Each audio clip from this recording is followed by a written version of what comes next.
Este ejercicio que está acá, como mi función es a trozo, yo tengo que formar una ecuación diferencial para la que f de x sea igual a x, siempre y cuando x esté dentro de ese intervalo. Esa es la primera condición. Para ese intervalo en específico, f de x es igual a x.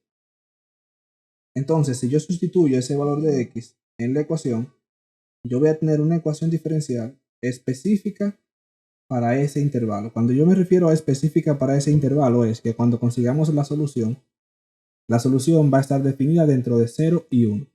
Obviamente, incluyendo el 0 y excluyendo al 1, por cómo está la desigualdad. Entonces, esa ecuacióncita que está ahí es una ecuación diferencial separable. El que no lo ha visto, quizás diga que no, pero si pasamos ese 2x que está ahí para la derecha, va a pasar restando, sacamos factor común y tenemos una función de x y una función de y. Ese 1 más x al cuadrado también es una función de x, por lo tanto vamos a tener una ecuación diferencial separable. Sin embargo, la estructura que tiene, si yo por ejemplo divido la ecuación completa entre 1 más x al cuadrado, me va a quedar una ecuación diferencial lineal de primer orden, ¿sí o no? Por lo tanto, recuerden lo que yo siempre le digo. Yo puedo aquí en este caso utilizar los dos métodos, porque ya clasifiqué mi ecuación. Sé que puedo utilizar los dos. Ahora, ¿cuál es más fácil y cuál es más complicado? Eso es lo que tengo que tener en cuenta. Usualmente, cuando hay variables separables, es más fácil. Simplemente es cambiar la posición de las variables e integrar. Pero cuando es lineal, acuérdense que tengo que buscar un factor integrante que incluye una exponencial y una integral. Y luego tengo que buscar otra función que tiene una integral del producto de dos funciones y se divide entre ese factor integrante. Por lo tanto, yo entiendo que hay que dar más pasos yéndose por ese camino, ¿verdad? Entonces siempre hay que irse por lo trivial. En este caso, como una ecuación diferencial separable. Planteando lo mismo que les dije, tengo la primera derivada. Lo voy a hacer ya todo directo. Ese 2x por y que está sumando lo paso para el otro lado restando. Quedaría x menos 2xy. Y ese 1 más x al cuadrado que está multiplicando la derivada, lo voy a pasar dividiendo como 1 más x al cuadrado. Ustedes saben que arriba factor común x. Y entonces me quedaría 1 menos 2y por x sobre 1 más x al cuadrado. Ahí ya yo tengo mi función de x y mi función de y. Ya estoy casi resuelto esa parte. Entonces, ahora hacemos la separación. Lo de y para un lado, lo de x para el otro lado. Ahí. Entonces, el 1 menos 2y lo pasamos para allá. Y del otro lado nos va a quedar x sobre 1 más x al cuadrado de x. Ustedes saben que aquí es algo trivial, ¿verdad? Se debe integrar dos veces. Integro acá e integro acá. Menos un medio, ¿verdad? Del logaritmo neperiano de 1 menos 2y. Recuerden que simplemente cuando si derivan eso debe dar lo que está arriba. Esa es la forma de confirmarlo. Entonces, del otro lado, ¿qué me queda? 1 más x al cuadrado. Entonces, el más c está. Ese 1 medio, yo lo puedo quitar, multiplico todo por 2. Pero para ahorita poder escribirlo de manera explícita, también vamos a multiplicar por menos 2, para quitar ese menos de ahí afuera. O sea, multiplicamos todo eso por menos 2. Y nos quedaría entonces logaritmo de 1 menos 2y igual a menos logaritmo neperiano de 1 más x al cuadrado, más, me quedaría menos 2 por c, pero menos 2 por c eso es una constante, vamos a ponerle c1. Bien, van conmigo, ¿verdad? Sacamos la función exponencial en ambos miembros de la igualdad. Ustedes saben que en la parte izquierda se van a ir, digámosle cancelar, porque son funciones inversas. Y entonces me quedaría 1 menos 2y igual a e elevado a todo eso que está ahí. Pero vamos a separar eso ya desde el inicio para no tener que escribir tanto. Me queda e elevado a la 1 más x, el logaritmo de eso, por e elevado a c. Recuerden que todo eso que está ahí arriba es el exponente de esa función exponencial. Y hay una propiedad que si yo tengo una función exponencial elevada a la suma de dos números o de dos cantidades, de dos funciones en este caso, yo la puedo separar como el producto de la base, que en este caso sería Euler, por el primer elemento que tengo arriba, digo elevado, perdón, y eso se multiplica por la base elevada al otro elemento. Por lo tanto, aquí ya ustedes saben que ese menos que está ahí lo podemos subir para allá con una propiedad de los logaritmos. Nos quedaría e elevado al logaritmo neperiano de 1 más x al cuadrado elevado a la menos 1. Ese e y ese logaritmo se cancelan y me quedaría solamente 1 más x al cuadrado a la menos 1. Y la función exponencial es un número, o sea, el Euler es un número, elevado a otro número me va a dar otro número, que eso vamos a llamarle C2. Bueno, mejor vamos al que está aquí arriba, a ponerle C1, C2 a este y ese último que se llame C. Así estamos un poquito más ordenados. Entonces ya ustedes saben que esa que está ahí es la solución, está expresada de manera implícita, pero incluso desde aquí arriba ya teníamos la solución. Lo que estamos reacomodando. Ya la solución de manera explícita sería, ustedes saben, despejando allí. Tendríamos eso que está. Bien, eso que está ahí se pasa sumando y todo lo demás que está al otro lado pasa restando y me queda eso que está ahí. Entonces, esta sería la forma implícita y esta sería la forma explícita. Bien, ahí estamos claros con eso, ¿verdad? Entonces, fíjense, esa solución, esa que está ahí, por la condición que teníamos al inicio, va a estar definida solamente para x que es mayor o igual que 0 y menor que 1. Ese sería el dominio de esa solución. No podemos ponerle valores que no sean esos que están ahí. El 1 no está incluido. Del 0 hasta valores cercanos a 1 por la izquierda. Entonces, esa parte de ahí está lista. Nos faltaría entonces trabajar con la segunda parte, que sería la condición de f de x cuando x es mayor que 1. Entonces, vamos ya con eso. Cuando x es mayor o igual que 1, fíjense que f de x va a ser igual a 0. Por lo tanto, mi ecuación diferencial me va a quedar ahora, vamos a ponerlo aquí, f de x igual 0, eso es para x mayor o igual que 1, y la ecuación diferencial me quedaría como 1 más x al cuadrado por la derivada más 2xy igual 0. Yo tengo una condición inicial acá. Se supone que yo tengo que utilizarla para evaluar y conseguir un parámetro. Entonces, como yo tengo una función a trozos que es f de x, esa función a trozos me va a definir el dominio de la solución. O sea, la solución también va a ser una solución a trozos. La pregunta es, mi condición inicial es y de 0 igual 0. Dígase x es igual 0. Entonces, ¿para cuál de las dos soluciones es que yo tengo que aplicar esa condición inicial? Tengan esa idea de esa parte ahí. Vamos a resolver primero esta ecuación. Entonces, cuando tengamos las dos soluciones, que estructuremos la función a trozo de la solución, entonces ahí vamos a trabajar con lo que estamos mencionando. Bien, así lo vamos a entender mejor, yo creo.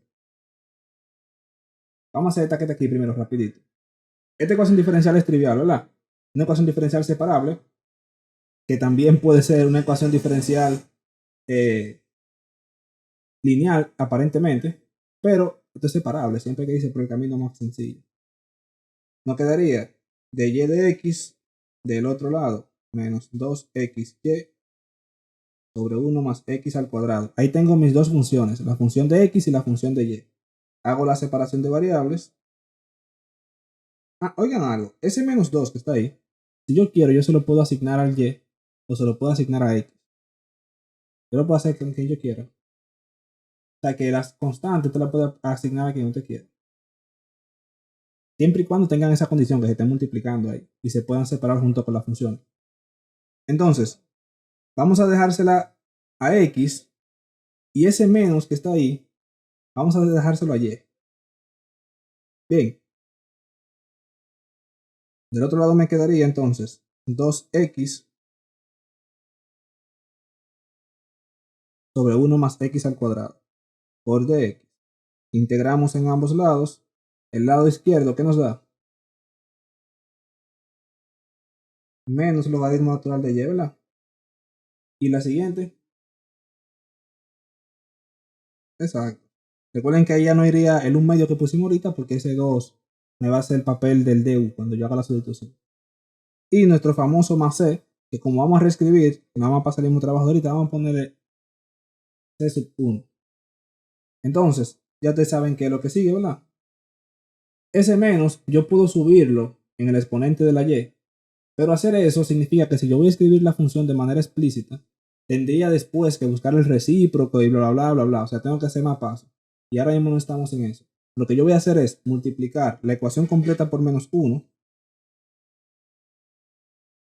para que me quede esta parte de acá. Me queda el menos logaritmo de 1 más x al cuadrado.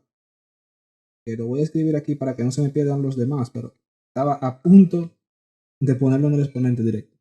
Y puse más c sub 2 porque recuerden que me va a quedar menos c sub 1, ¿verdad? Y eso es otra constante. Bien, lo mismo, elevamos las funciones exponenciales para que se aplique el asunto de la función inversa y me quede la unidad. Entonces de este lado me quedaría y igual a e elevado al logaritmo natural de 1 más x al cuadrado elevado a la menos 1.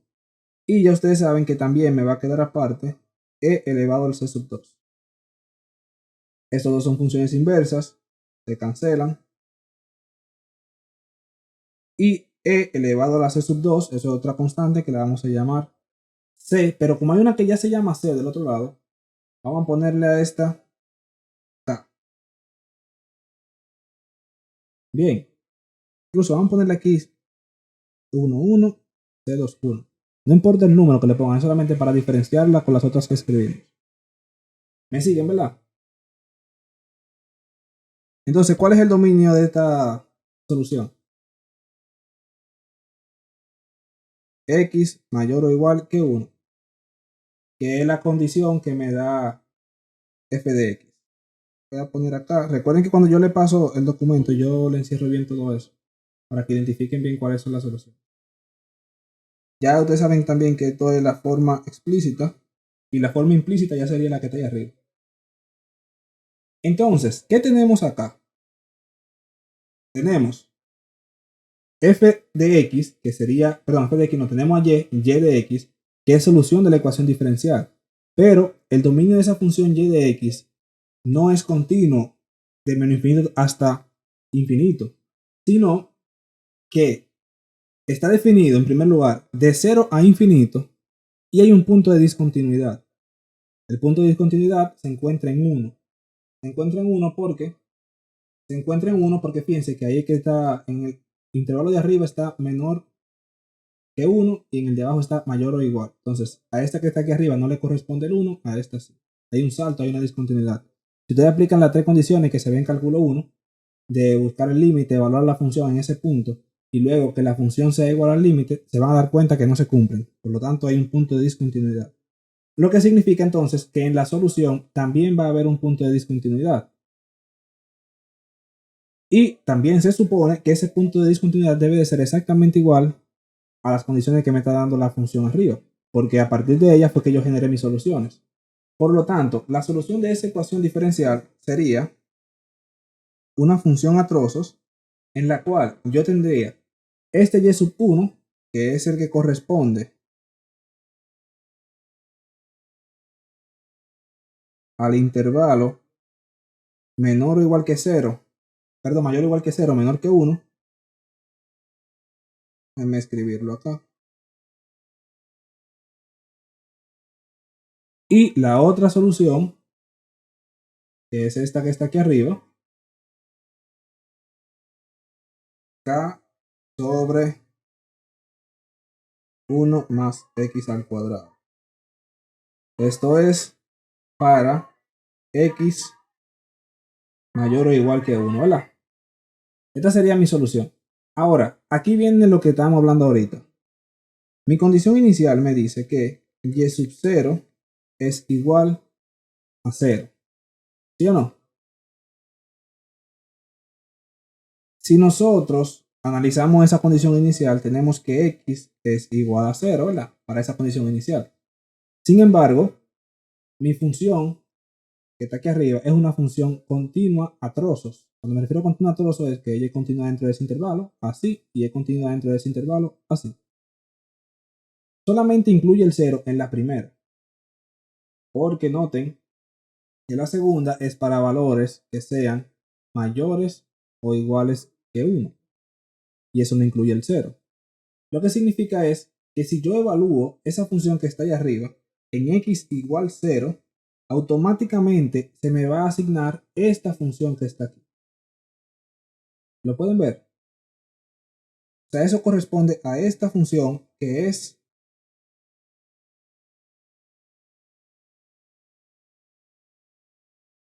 ahí está.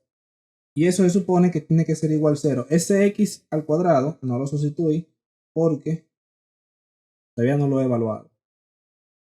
Ahora, si hacemos la evaluación, nos va a quedar 1 menos c por 1. Recuérdense que el x al cuadrado, eso es 0, se va, ¿verdad?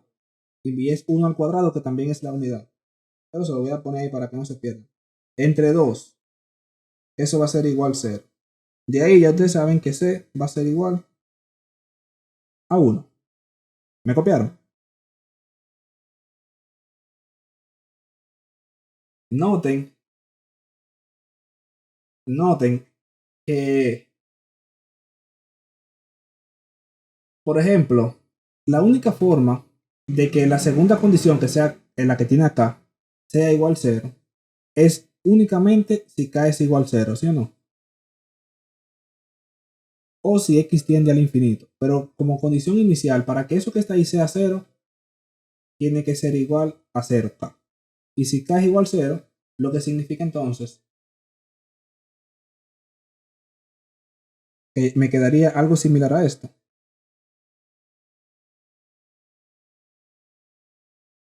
Pero mi pregunta es, yo escribir esta parte de acá, aquí, ¿es correcto eso?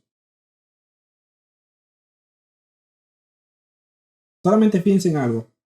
¿A qué es igual a x? ¿Y cuál es la única función que está definida en x igual a 0? La primera. Por lo tanto, yo no puedo suponer eso que yo hice aquí abajo.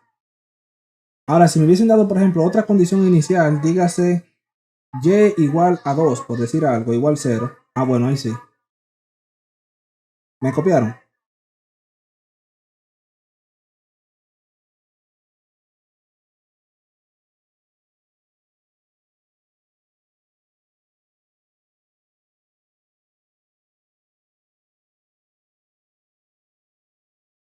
Entonces, ¿entendieron esto que está aquí? ¿Tienen alguna duda? Bien. Entonces, vamos, señores, con lo que nosotros vinimos para hoy. Ah, alguien me comentó algo como eso. Miren lo siguiente. Aquí estamos trabajando con números reales, ¿verdad? No se lleven de lo que dicen en matemática básica que el logaritmo de un número negativo no existe. Eso es falso. Sí existe, pero lo que no son números reales, son números complejos. Lo que están aquí que tienen que dar métodos matemáticos cuando den variables complejas, se van a dar cuenta de eso. Pero ¿qué sucede? En esta parte, aquí en este ejercicio en específico, eso no importa porque si hacemos un rejuego, podemos evitarnos el asunto de que el logaritmo sea negativo. Por ahí que va el asunto. Por ahí va el asunto. Miren, eso es separable, ¿verdad? Eso lo podemos hacer rápido ya aquí. Entiendo que no hay que detenerse mucho en esta ecuación en específico. Me va a quedar el logaritmo de y igual a menos coseno, ¿verdad? Menos coseno de teta más c. Y ustedes saben que y va a ser igual a e elevado a la menos coseno de teta. Y le voy a poner k aquí, la constante.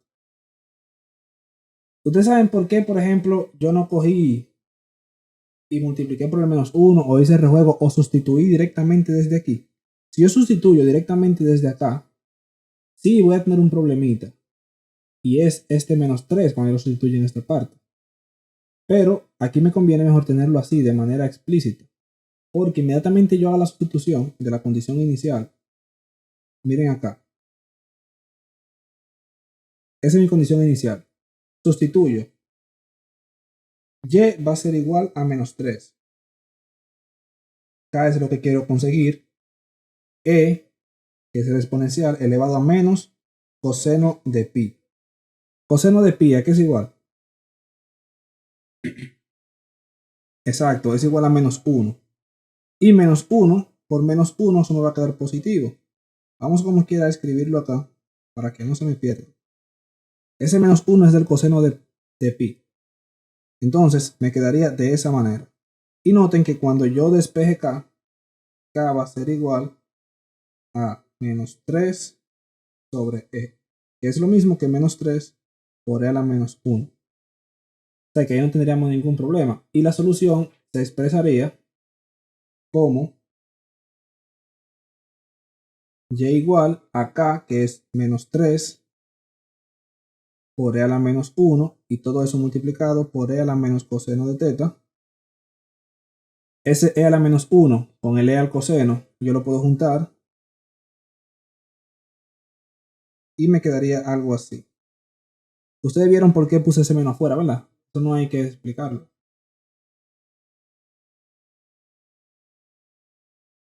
¿Se entiende eso ahí? Exacto, para tener todo positivo. No es obligatoriamente hacerlo, pero es un poquito más compacto. Y si ustedes se fijan en esa solución, si evaluamos la condición inicial, sí se cumple. Si tenemos pi aquí por teta, coseno de pi va a ser igual a menos 1 más 1, 0. El exponencial a la 0, eso me va a dar 1. Y y va a ser igual a menos 3, que es lo que dice la condición inicial. ¿Me copiaron ahí? Entonces ustedes saben que vamos a trabajar ya con ecuaciones diferenciales exactas. Voy a poner ahí. Exacto. Les decía al inicio que recuerden que yo les dije que vieran un video ahí que se lo puse en Classroom, en el cual se explica más o menos de dónde se parte o de qué idea se parte para poder establecer el criterio de exactitud de manera física, no demostraciones rigurosas matemáticas, sino utilizando conceptos físicos, que es un poquito más fácil de entender.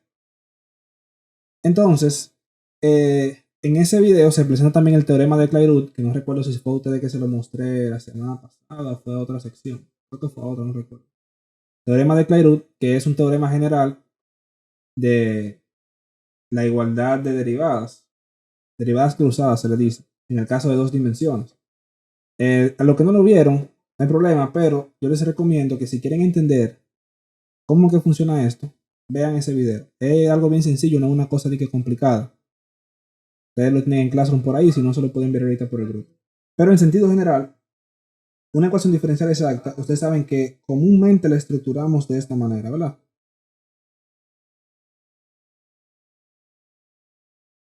Así.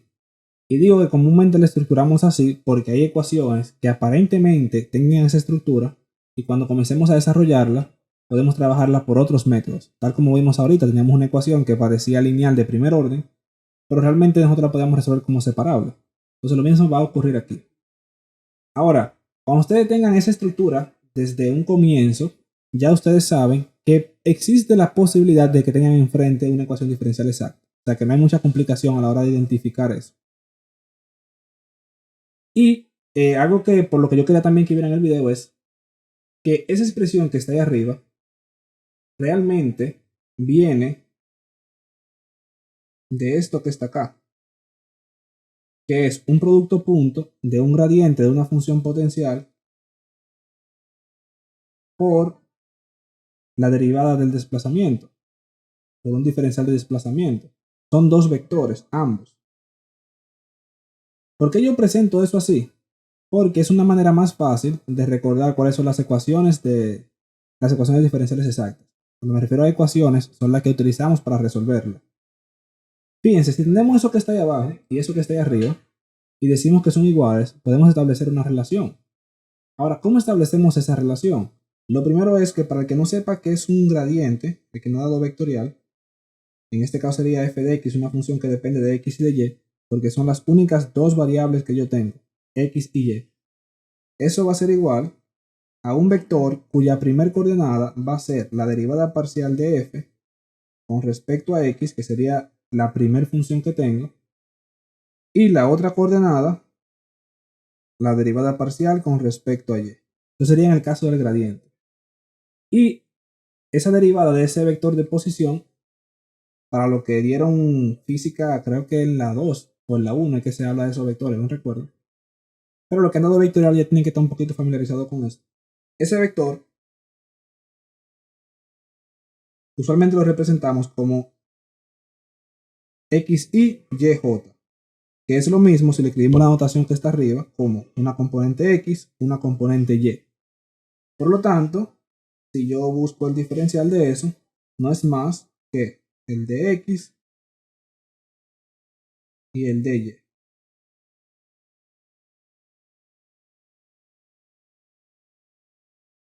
¿Me siguen, verdad?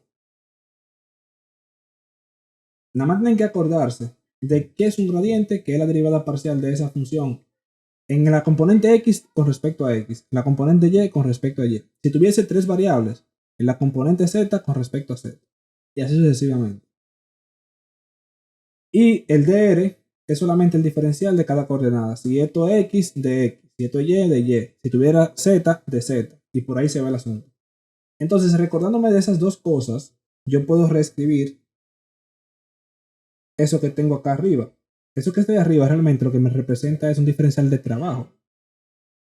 Ustedes se recuerdan de física 1, cuando hablaban de trabajo como un producto punto de la fuerza por la distancia, un producto punto. Y esa fuerza también ellos lo representaban así como F. Bien, entonces no se me enreden mucho, solamente quiero que tengan esa idea que está aquí abajo y de ahí vamos a sacar todas las ecuaciones que necesitamos. Fíjense, esa F que está acá, que es el gradiente, perdón, esa F sí que es el gradiente de f de x, si esas dos cosas que están ahí son iguales, es porque ese gradiente de f va a ser igual a esa función f. El gradiente dijimos que es lo que tenemos aquí a la izquierda. Lo voy a poner en otro color para no confundir.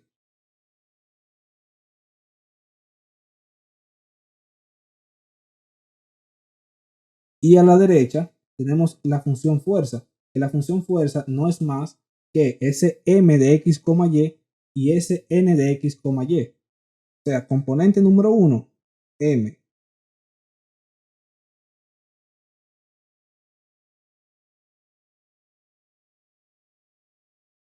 Ok,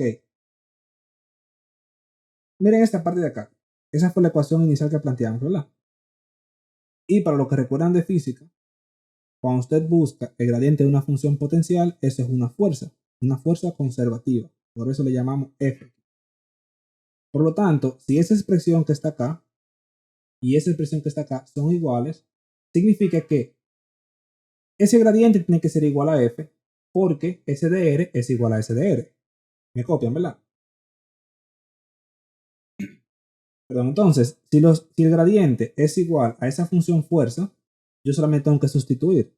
El gradiente es igual a eso que está ahí y esa función fuerza es el m que tengo aquí en la ecuación y el n que tengo en la ecuación.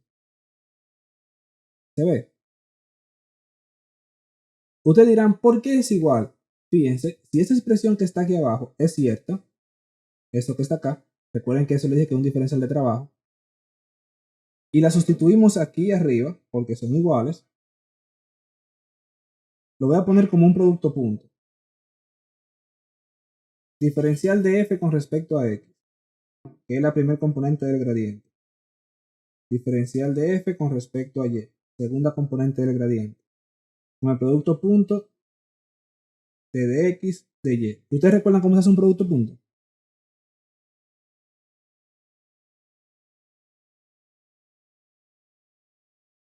Componente 1 por componente 1. O sea,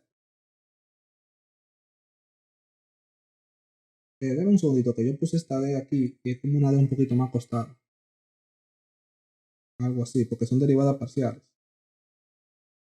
Bien, entonces me quedaría eso por dx más, porque se sumaría, df de y por dy. Y si esa expresión que está ahí, que también es igual a 0, es igual a esa que está aquí arriba, solamente tenemos que establecer una igualdad. Todo lo que tenga dx, o sea, los coeficientes que sería la derivada, tienen que ser iguales. Por lo tanto, de ahí diríamos que m es igual a df de x. ¿Me siguen? O sea, como tengo un diferencial de x de este lado y de este lado, los coeficientes tienen que ser iguales para que se cumpla la igualdad. Entonces, lo primero que tendríamos ahí es que m de x, y es igual a s de f con respecto a x. Esa es la primera ecuación que ustedes tienen para resolver. Y la segunda proviene de lo otro. Si yo hago lo mismo con el diferencial de y, tanto a la derecha como a la izquierda, los coeficientes que acompañan esos diferenciales son esa función n de x, y s derivada parcial. Eso que está ahí, fíjense, es lo mismo que estamos planteando aquí abajo. Exactamente lo mismo. Si dos vectores son iguales, entonces la componente 1 de ese vector tiene que ser igual a la componente 1 de ese vector. Y lo mismo con la otra. ¿Me copiaron la idea aquí?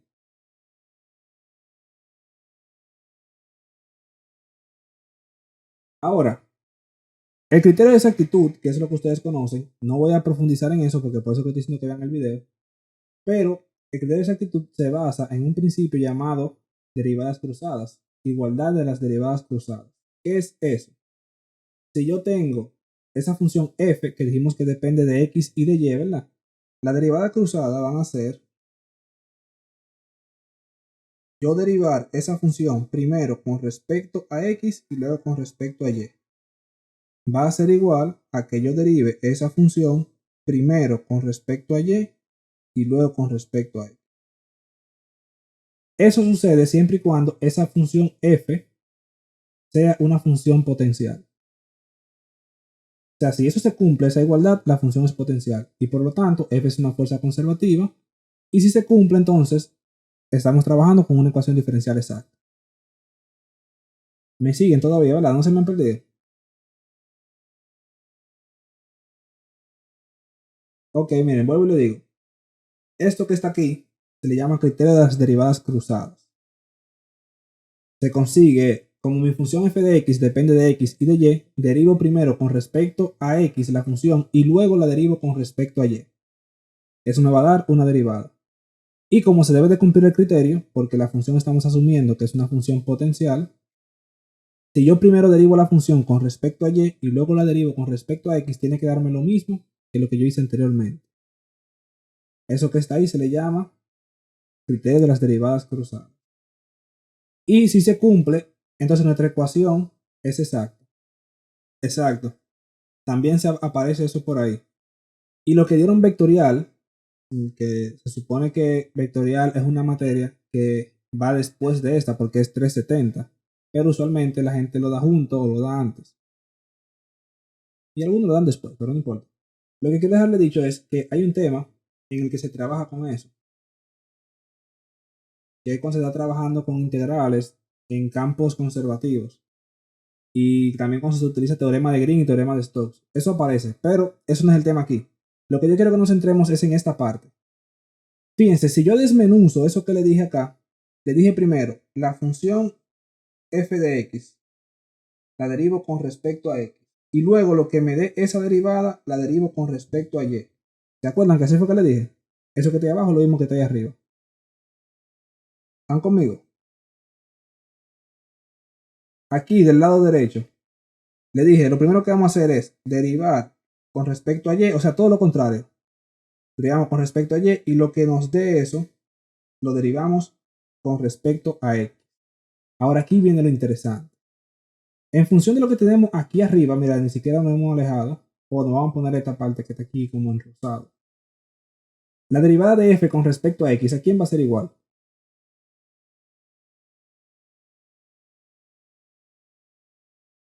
La derivada de f con respecto a x, o sea, esta que está aquí, ¿a quién va a ser igual? A esa función m. Entonces yo lo voy a sustituir aquí abajo.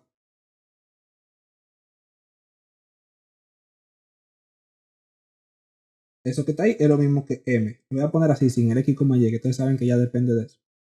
Y la derivada de f con respecto a y, ¿a quién es igual? A n. Por lo tanto, eso que está ahí es n. Si yo reescribo eso, lo que me va a quedar es que la derivada de m con respecto a y tiene que ser igual a la derivada de n con respecto a x. Y eso que está ahí fue lo que a ustedes le dieron como criterio de exactitud.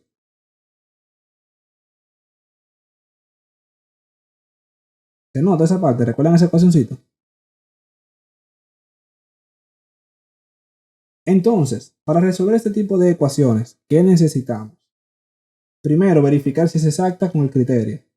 Segundo, utilizar una de las dos ecuaciones para comenzar y luego, mientras vayamos adelantando, utilizamos la otra, la que no utilizamos al inicio. Cabe destacar algo que es súper importante aquí. Con las ecuaciones diferenciales exactas, ustedes consiguen una solución. La solución le va a dar una curva, obviamente, de solución, pero va a tener un parámetro. A partir de ese parámetro, usted va a tener n soluciones en función de los parámetros que son soluciones paramétricas.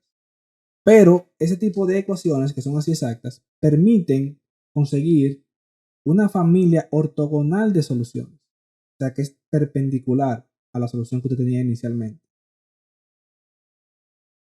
En pocas palabras, o una idea que quiero que tengan básica es, si ustedes, por ejemplo, tienen una solución que va así, ustedes van a conseguir otra solución que va a ser perpendicular a eso.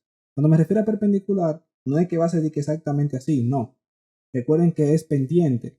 Cada pendiente en esta curva, la otra que consigamos va a tener pendientes que son ortogonales a las pendientes de la primera curva que obtuvimos.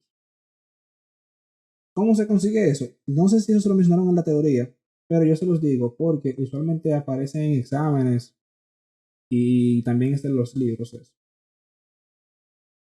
Si la ecuación que está ahí arriba, que es una ecuación diferencial exacta, estamos asumiendo ya que es exacta, ¿verdad? La voy a escribir así aquí. Yo voy a despejar a de y de x. Miren, me queda m de x igual a menos n de y. Y aquí yo tengo que menos m sobre n va a ser igual a dy sobre dx. La primera derivada con respecto a x de una función. ¿A qué es igual eso? ¿Con qué se relaciona geométricamente? Con una pendiente, ¿verdad? Exacto. Y ustedes saben que hay una relación que, por ejemplo, la pendiente m2 es 1 sobre m1 negativo. Eso es para conseguir una pendiente de una recta que sea perpendicular a la otra. Por lo tanto, si M1, digamos que es lo que tenemos aquí arriba y queremos conseguir una familia de soluciones ortogonales, lo que tenemos que hacer es utilizar esta relación que está aquí abajo. M2 va a ser igual a menos 1 sobre M1, que es dy de x, o mejor dicho, menos m sobre n, que se puede reescribir como n sobre m positivo. Esto sería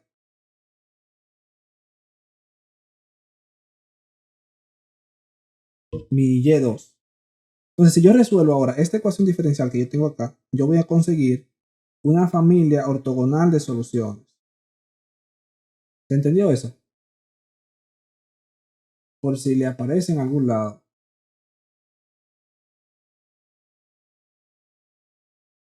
¿Me copiaron?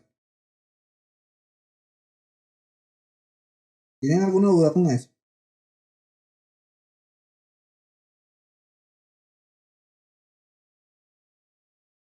Posiblemente hagamos un ejemplo de eso para que se entienda mejor. Pues yo sé que toda esa letra ahí lo que hace es que lo marean a ustedes. Al menos la mayoría. Entonces, tenemos ya criterio de exactitud, tenemos las condiciones, que es lo que está enrosado aquí arriba, que es lo mismo que tenemos esa expresión, y tenemos también la condición para conseguir una familia ortogonal de soluciones. Entonces, vámonos con un ejemplito. Ustedes saben que si no se cumple el criterio de exactitud, hay otros métodos para resolver. Lo vamos a ver un poquito más adelante. Pero siempre, siempre, siempre hay que probar si se cumple el criterio. Yo siempre le llamo a estos métodos método de tirar pata voladora, porque usted siempre está aventurando. A diferencia de que cuando una ecuación diferencial es lineal o es separable, ya usted sabe a lo que va. Aquí no, usted primero tiene que ver si es exacto. Si lo es, bien. Si no, entonces tiene que comenzar a tantear. Y de lo contrario, si no le da, tiene que buscar otro método. Entonces eso tira mucha pata voladora. Tenemos esta ecuacióncita acá. Fíjense, ¿tiene la estructura de una ecuación diferencial exacta? Sí, tiene una estructura. Pero eso no implica de que yo no deba analizarla primero. Yo la voy a reescribir para ponerle igualada a cero. ¿Por qué primero la pongo igual a cero? Para no confundirme, miren cómo apareció ese menos 1 por ahí, que es relevante a la hora de aplicar el criterio de exactitud. Entonces siempre tiene que tener en cuenta los signos. Porque si usted tiene, por ejemplo, un criterio de exactitud en el cual una de las derivadas le da positiva y la otra negativa, aunque sean iguales, eso no es exacto. Por ejemplo, si yo derivo a m con respecto a y eso me da, digamos, menos x cuadrado, por decir una cosa, y yo busco la derivada de n con respecto a x, y eso me dio x al cuadrado. Por el simple hecho de que está ese menos ahí, ya eso no es exacto. Entonces hay que tener cuidado con los signos. Bien, ahora, miren un truquito. Mucha gente se acostumbra siempre a trabajar solamente con x y con y, x y y, x y y. Si usted le pone una t o le pone un teta, se le olvidó todo. No resuelve. Entonces, en el caso de las ecuaciones diferenciales exactas, para siempre recordarse del criterio de exactitud, tome en cuenta lo siguiente. Lo primero que usted tenga adelante ahí, llámele a eso siempre m. Bien, para que no se confunda. Lo siguiente, llámele n.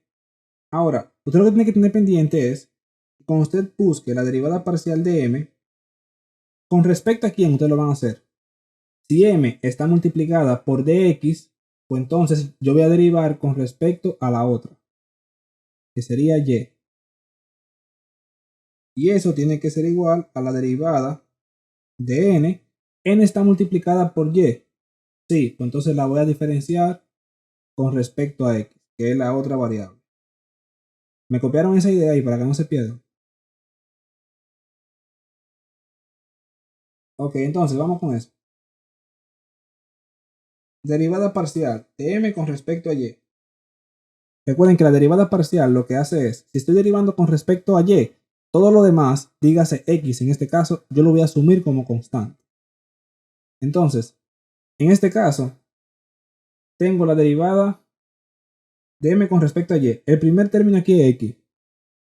Eso es 0 porque es una constante. El siguiente, menos 3y cuadrado. Y el siguiente, exacto, 2y seno de x. Porque ese seno de x yo lo voy a asumir como constante.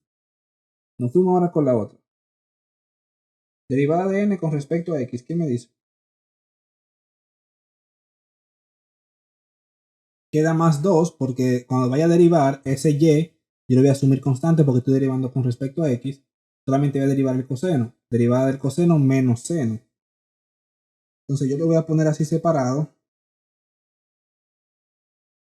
Ok, mira aquí. Sí, con respecto a x. Parcialmente. Lo que estamos diciendo es que ese menos que está aquí afuera no lo podemos olvidar. Aquí lo incluimos. Menos aquí y menos acá. Ahora, cuando yo derivo esta parte de acá, el 2y por coseno, como tengo a y, esa y constante, la saco de la derivada. Me quedaría solamente la derivada del coseno, que es menos seno. Por eso nos quedó esa parte de aquí. Y ya reescribiendo todo eso, fíjense qué bonito. Tenemos ya.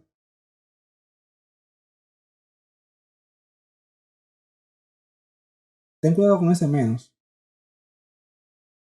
La función original tiene un igual en el medio. Entonces, cuando tú pasas eso que está ahí del lado derecho, lo pasas para el lado izquierdo, para que te quede igual a cero, cambia de signo.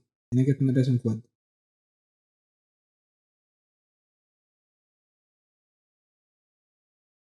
Bien, vean eso siempre pendiente.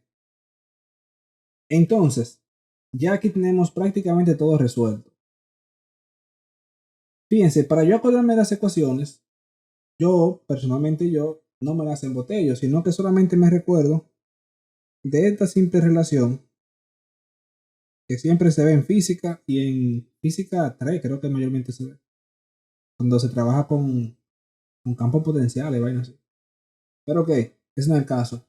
Esta ecuacióncita, que de aquí ya yo sé que si yo hago el asunto con los vectores que hicimos arriba, me va a quedar que la parcial de f con respecto a x va a ser igual a m y la parcial de f con respecto a y va a ser igual a n. Eso es lo que necesito. Luego de que se me cumple el criterio, necesito trabajar con esto. Piense que son dos ecuaciones. Debo de trabajar con una de las dos primero y luego utilizar la otra. ¿Con cuál de las dos comenzamos? No importa el orden.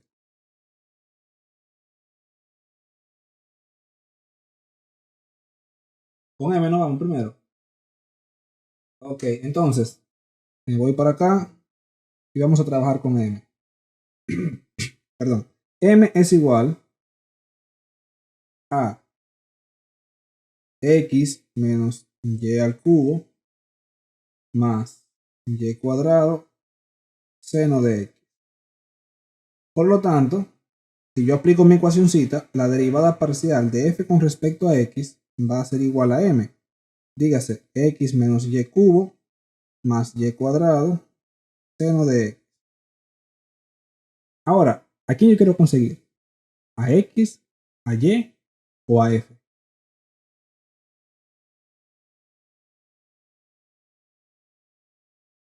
A f. En este caso, la función incógnita es f. Porque recuerden que desde el inicio estamos asumiendo que x y y son variables independientes. Tanto es porque comenzamos con m de x y m de y como quiera, dijimos al inicio que asumimos un f de x, y. La f es una función de dos variables. Bien, aquí tenemos una ecuación diferencial parcial. No sé si fue a ustedes que yo le dije que aunque en esta asignatura se trabajan con ecuaciones ordinarias, hay un momento en que de manera implícita, digamos, trabajamos con las parciales, que es el caso más sencillo, que es este. Es el caso de ecuaciones diferenciales parciales separables. En esta se aplica una separación, pero como tengo a x de este lado, es una derivada parcial. Entonces yo voy a hacer una integral parcial. Dígase que todo lo que sea y yo lo voy a considerar constante. Lo demás va a ser mis variables. ¿Me copiaron? Vamos a reescribirlo. Si yo separo ese diferencial, recuérdense que f es una función de x y de y. Me va a quedar todo eso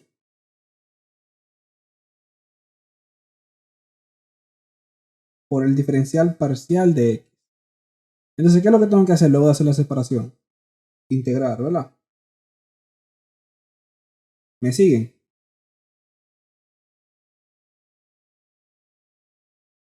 Ok. Entonces, al yo integrar, ese diferencial de f, se me va el diferencial con la integral y solamente me queda la función. Aquí, esto es lo importante. Como yo estoy integrando de manera parcial con respecto a x, todo lo que no sea x va a ser una constante. Para la gente que no está familiarizada con este tipo de integral, voy a hacer la separación, miren. Me queda eso, menos integral y cubo de x más integral y cuadrado seno de x de x. Entonces, como son integrales parciales, dijimos ya, hemos dicho varias veces que todo lo que no sea x es una constante. Lo que significa es que la primera integral yo la puedo realizar. Me quedaría x al cuadrado sobre 2. Menos. Segunda integral, esa es una y es una variable independiente. Por lo tanto, yo la puedo poner afuera de la integral. Me queda eso que está ahí. Terminé. Ok, vamos al paso. No hace falta una constante, ¿verdad? Porque estamos integrando una integral indefinida. Pero en este caso, como yo tengo dos variables que son independientes y yo hice una integral parcial, hubo una de esas variables que yo la consideré constante. ¿Cuál fue? Y. Por lo tanto, mi función constante va a ser una función de y. ¿Entendió eso? Entonces yo tengo ahí mi f de x, y. Ahí ya nosotros casi acabamos. Pero fíjense, tengo un nuevo tormento ahora. Ese phi. Tengo que conseguir quién es el phi de y. Noten que es solamente phi de y. No depende de más nada. Por lo tanto, lo que yo vaya a utilizar para resolver ese problemita que está ahí para conseguir a phi, debe de generarme una ecuación de una sola variable independiente, que sería y. Para ello, recuerden que teníamos dos ecuaciones. La primera con m, la segunda con n. Como ya utilizamos la primera, debemos utilizar la segunda. La segunda lo que me dice es que la derivada parcial de f con respecto a y va a ser igual a n. ¿Quién es n? Mírenlo por ahí arriba.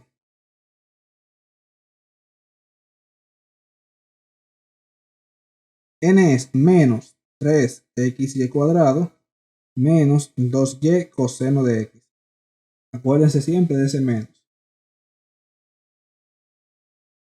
Pero, nótense, yo tengo esto acá. Yo quiero conseguir a phi. Tengo que buscar la manera de relacionar esta ecuación que está en blanco con esta ecuación que está en amarillo. Pero esa ecuación que está en amarillo es f. Y esto es la derivada de f. Por lo tanto, si yo quiero hacer la relación, simplemente yo lo que tengo es que derivar a f con respecto a y.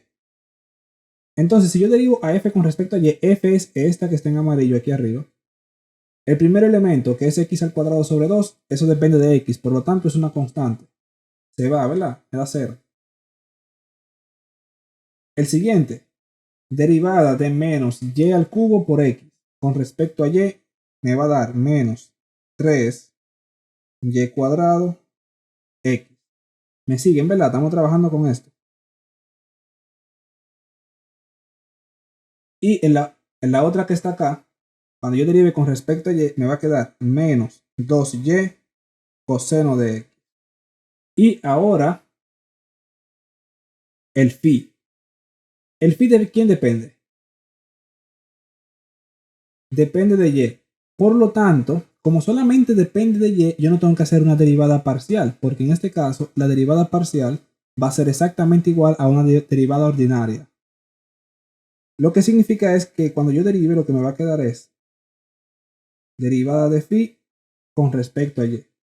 Eso es simplemente porque esa función nada más depende de y. Por lo tanto, en ese caso particular, vuelvo y repito, la derivada parcial es igual a la derivada ordinaria. Bien, me siguen, ¿verdad? No se me han perdido. Entonces, relacionamos esta ecuación nueva que tenemos aquí abajo, que yo le voy a poner A y a esta B. Hacemos una igualdad entre la ecuación A y la ecuación B. Si hacemos esa igualdad, entonces nos va a quedar lo que está en blanco, que es menos 3x por y cuadrado menos 2y coseno de x, igual a menos 3y cuadrado x menos 2y coseno x más la derivada de phi con respecto a y. Nótense que aquí ya es una trivialidad, ¿verdad? Esta se va con esa. Esta se va con esa. Y derivada de phi con respecto a y es igual a 0. ¿Ustedes se acuerdan lo que decía el teorema de Rolle y teorema de valor medio para cuando la derivada es igual a 0? Si metemos mucho para cálculo 1, eso es igual a una constante. Bien. Quiero que noten que en este caso nos quedó igual 0, pero no siempre va a quedar igual 0. Lo que sí debe de quedar siempre es una función solo de y, porque en realidad cuando hacemos esa igualdad lo que estamos es creando una ecuación separable. ¿Me copiaron? Ahora hay casos en que posiblemente le aparezca lineal, pero siempre es una ecuación diferencial ordinaria. No puede depender de otra cosa que no sea y o phi. Y phi no va a ser porque solamente phi está aquí. Por lo tanto, tiene que aparecer solamente una función de y. En este caso, dio 0 es una constante. Por lo tanto, ya la solución de esta ecuación diferencial la tenemos. Lo que voy a hacer es que la voy a reescribir aquí arriba, pero en blanco. F de x, y es igual a x al cuadrado sobre 2 menos y al cubo x menos y cuadrado coseno de x más c. Esta sería la solución a esa ecuación diferencial.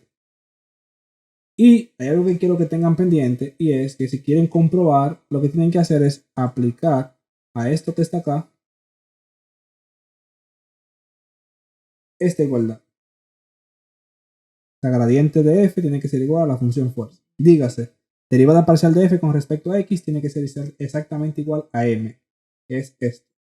Y con respecto a y tiene que ser igual a n. Si eso se cumple, entonces nuestra solución está correcta. Para comprobar, lo único que hay que hacer es, tú ves eso que dice aquí, 1 y 2, esas dos ecuacioncitas que derivamos ahorita, aplicarlas y verificar si se cumple. O sea, si mi solución es esta que está aquí, yo derivo esa solución con respecto a x y tiene que darme igual a m. O sea, lo que me dieron en m en la ecuación. Y si yo derivo ahora con respecto a y, tiene que darme igual a n.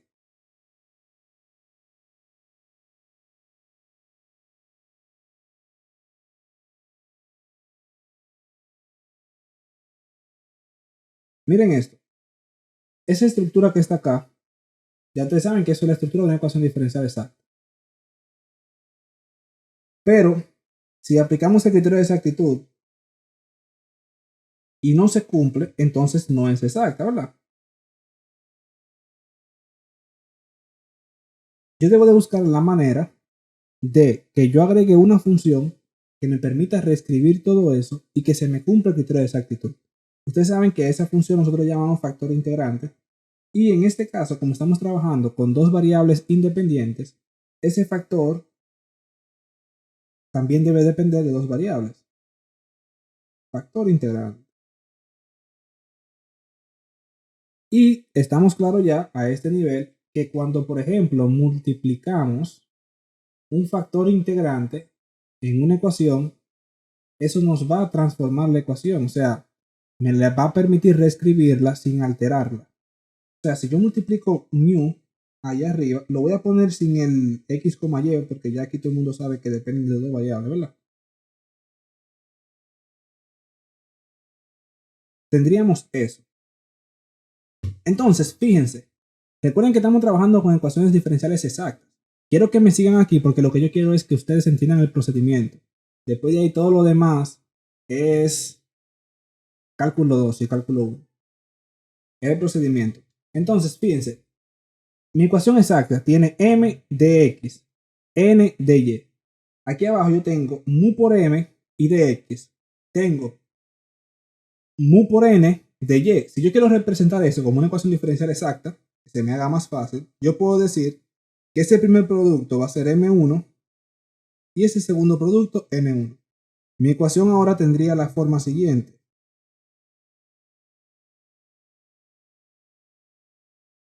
Estamos claros ahí, ¿verdad?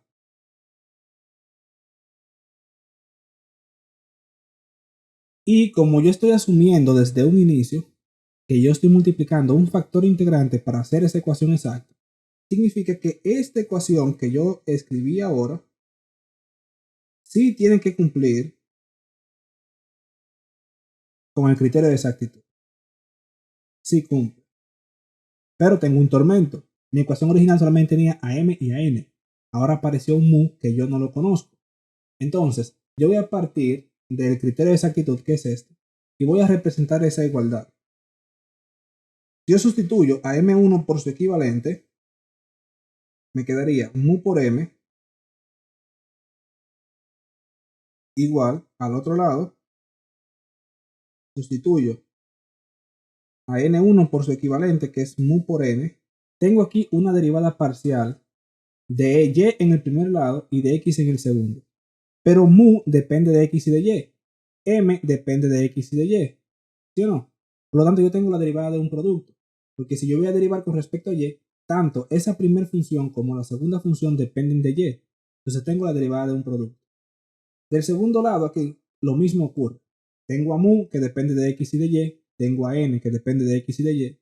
Por lo tanto, como ambas dependen de x, yo voy a derivar con respecto a x. Tengo una derivada de un producto. Derivada de un producto, ¿a qué es igual? Por la primera, por la derivada de la segunda, eso todo el mundo lo conoce, ¿cierto? Una segunda por la derivada de la primera. Y del otro lado lo mismo. Primera por derivada de la segunda. Más segunda por la derivada de la primera. Ahora, aquí nosotros nos fuimos de Guatemala para Guatepeor.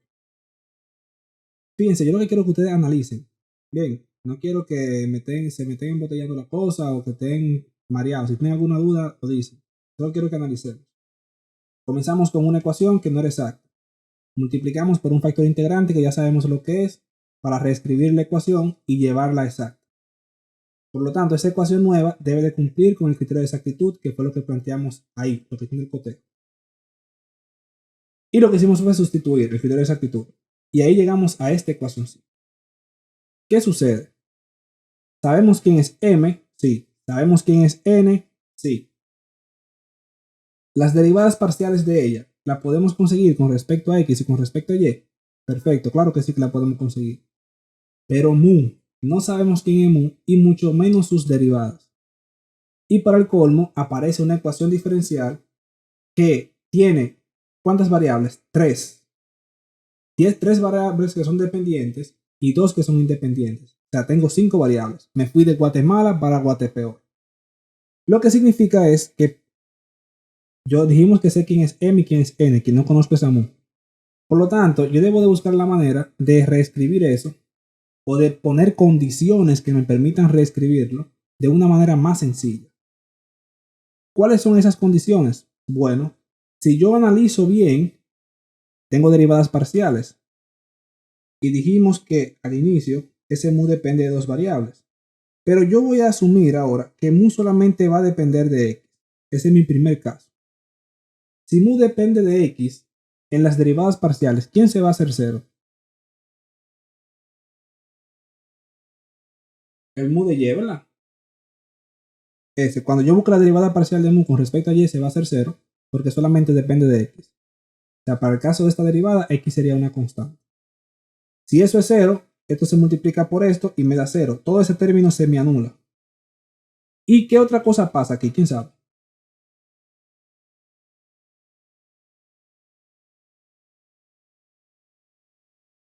Miren, como mu depende de x solamente, la derivada parcial de mu con respecto a x ya deja de ser parcial y se convierte en una derivada ordinaria, que fue lo mismo que ocurrió arriba. ¿Van conmigo?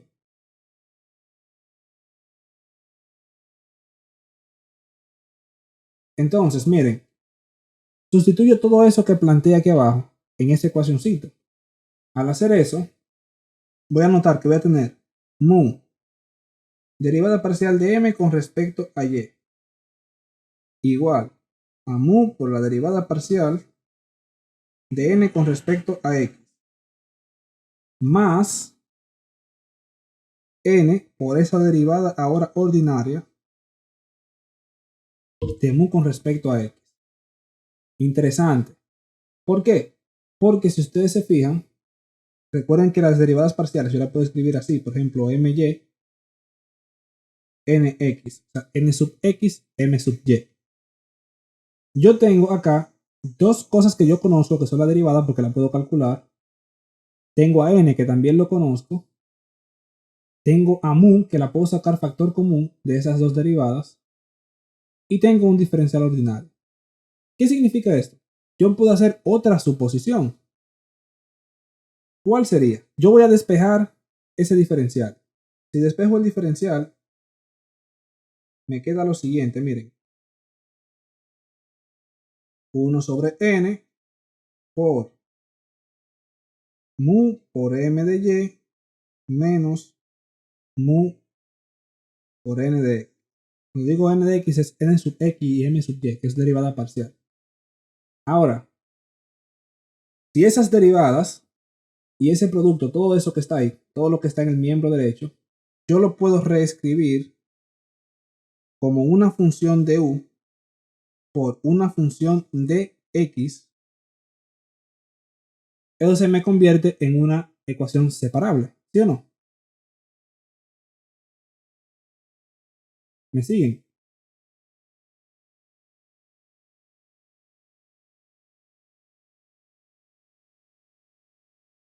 No, es que realmente no se ve, porque lo que estamos suponiendo todavía. Entonces, miren, yo lo que voy a hacer es lo siguiente. Yo voy a sacar factor común, ese mu, que está del lado derecho, y me quedaría entonces esta expresión. Derivada de m con respecto a y, derivada de n con respecto a x, sobre n. Entonces, si mi objetivo era conseguir una función de u por una función de x, ¿qué yo tengo? Ya yo tengo la función de u, ¿verdad? De mu, perdón. Significa que esto que está acá, todo eso, tiene que ser una función de x. Si eso se cumple, entonces yo puedo trabajar eso que está ahí como una ecuación diferencial exacta y despejar a mu. O sea, resolver la ecuación para mu, que me quedaría de esta manera.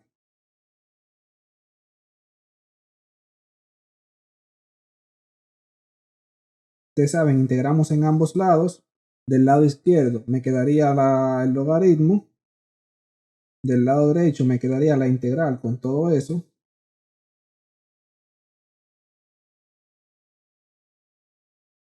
Y si yo despejo a mu de x, porque asumimos que es una función de x, va a ser igual a e elevado a la integral de todo eso.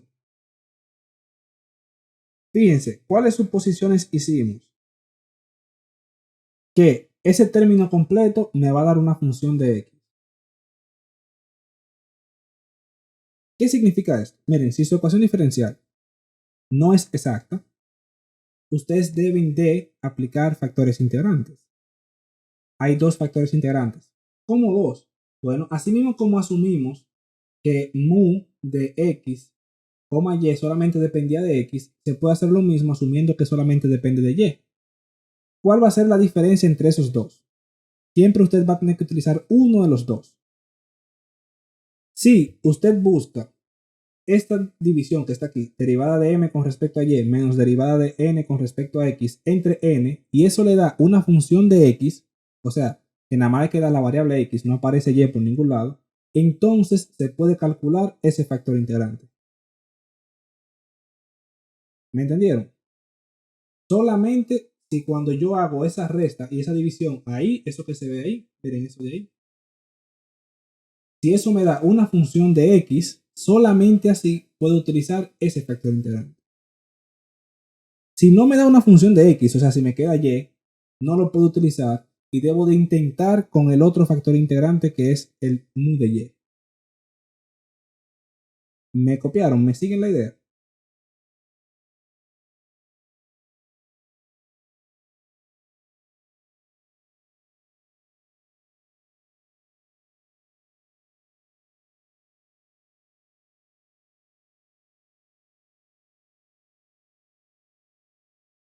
Mira la idea, miren. Ustedes ven eso que está ahí. Esta es la fracción que yo le digo. Supónganse que ustedes buscaron la derivada de m con respecto a y, la derivada de n con respecto a x. La restaron y lo dividieron entre n. Y supónganse que le dio x a la 5. Vamos a ponerlo más complicado. X a la 5 por coseno de x. Todo eso que está ahí es una función de x, ¿sí o no? Hay otra variable ahí. Función de x. Por lo tanto, yo puedo calcular ese factor integrante. Y ese factor me va a servir para convertir mi ecuación exacta. Ahora, si también me aparece una y, por ejemplo así, y por x a la 5 coseno de x, ya yo debo de descartar ese factor integrante y trabajar con el otro, que es el mu de y. Sí, con el mu de y, que vamos a ver ahora cómo la expresión es muy similar, con el mu de y me queda una función de y, perfecto, puedo trabajar con él. Ahora, si apareció una x, no puedo trabajar con él. Si ninguno de los dos cumple la condición para convertir la ecuación diferencial exacta, debo de probar con otro que veremos la próxima vez que nos veamos, que es uno especial. Y ese tampoco cumple, entonces yo perdí mi tiempo y debo de buscar otra manera de resolver la ecuación. ¿Se entendió por qué le digo que estoy practicando pata voladora?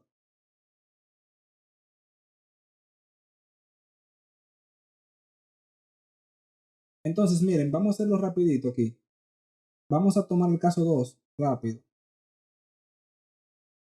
El caso 2 sería asumiendo que ese mu depende solamente de y. Yo les voy a dar un consejo que me sirvió a mí cuando yo di ecuaciones diferenciales. Esto que estamos haciendo aquí, yo cogí y lo comencé a hacer yo solo en un papel para poder entender de dónde salen las ecuaciones. ¿Por qué? Si a usted, por ejemplo, se le va la botella de que mu de x es igual a eso, va a perder tiempo buscando en los libros dónde está. A diferencia de que si usted sabe cómo se consigue, que todas las suposiciones que estamos haciendo, ahí no va a haber problema, porque usted lo va a poder deducir más rápido que buscarlo en el libro. Bien, es un consejo sano. Entonces, si asumimos eso, que ese mu ahora depende de y, voy a ponerle una flecha porque no es que es igual, significa que para este caso particular, la derivada de mu con respecto a y, derivada parcial, va a ser igual a la derivada ordinaria. Y en mi ecuación diferencial va a pasar algo similar a lo que pasó con x. En vez de anularse eso, a ver si lo puedo borrar. Sí. En vez de anularse la parcial de mu con respecto a y, ¿quién se anularía entonces?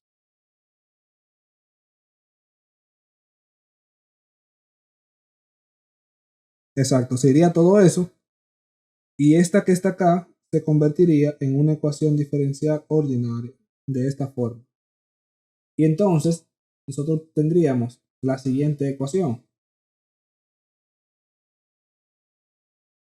Voy a poner por aquí para escribirlo.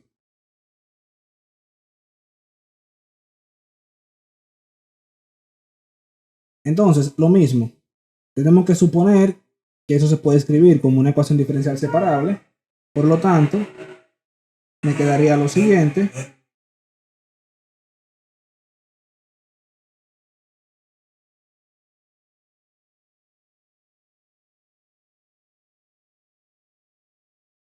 Y si lo resuelvo como si fuese una ecuación diferencial separable, separo mu para un lado y la otra expresión me quedaría así.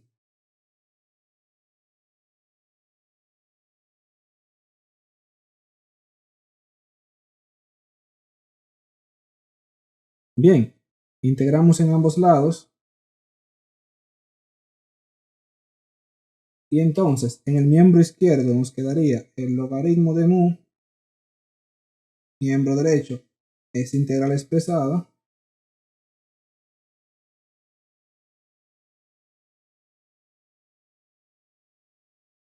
Con respecto a y. Y por último, función exponencial.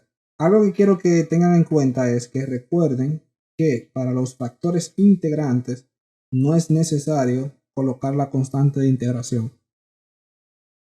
Entonces, este factor integrante que tenemos acá es una función únicamente de y y el otro que está por aquí abajo es una función únicamente de x. Y aquí ocurre lo mismo. Si esa división que está ahí no es una función de y, no se puede aplicar ese factor integrante. O sea, para poder aplicar esto, la condición es que n sub x menos m sub y sobre m sea igual a una función de y. Si no, no se puede. ¿Me copiaron? No, hay otra condición, que es este que está aquí, que lo vamos a ver después, porque este es un poquito especial. Y yo entiendo que ya ustedes deben de haberlo visto quizás con el maestro, si no lo veremos nosotros, con un ejemplo, porque es más fácil entenderlo con ejemplo. También vamos a hacer ejemplo de todo, pero es para que tengan ¿cómo se llama esto? la respuesta general. O sea, cómo se resuelve de manera general con cualquier función. Ya ustedes saben que con ese factor integrante se multiplica arriba en la ecuación dada y se aplica el criterio de exactitud igualito como si fuera exacto. Ya lo mismo que hicimos en el ejercicio anterior se va a aplicar. Entonces, si no cumple con X, no cumple con y tiene la estructura de X, Y, cuando me refiero a tener la estructura es que en N y en M hayan productos de X y de Y, se puede aplicar este que está aquí. Si no, ahí sí lo que usted dijo, Michael, perdió su tiempo y tiene que buscar otro método para resolverlo. Lo vamos a dejar hasta aquí por hoy y yo les voy a dejar una pregunta en el aire, que no va a ser en el aire, yo se la voy a poner en Classroom para que participen y me den su opinión. Para poder responder esto, tienen que fijarse bien en lo que está en la integral, junto con lo que está aquí, junto con esto. La pregunta es, quieren anótenla por ahí. ¿Por qué en el caso del factor integrante de x, esa fracción tiene que ser igual a una función de x y por qué necesariamente en y tiene que ser una función de y? ¿Me copiaron la pregunta? Como quiera se la voy a poner, pero para que vayan pensando. ¿Entendido? Se la voy a poner para que comenten, porque o sea, no quiero que la llenen y yo lo lea y no, sino que ustedes mismos se respondan entre ustedes. Hacer una especie de foro. Porque es bueno entender el por qué. Entonces tengan eso pendiente y vayan pensando. ¿Por qué aquí no puede haber una Y y por qué aquí no puede haber una Y? Entonces, si no hay dudas, nos veríamos la semana, no la que viene, sino la de arriba,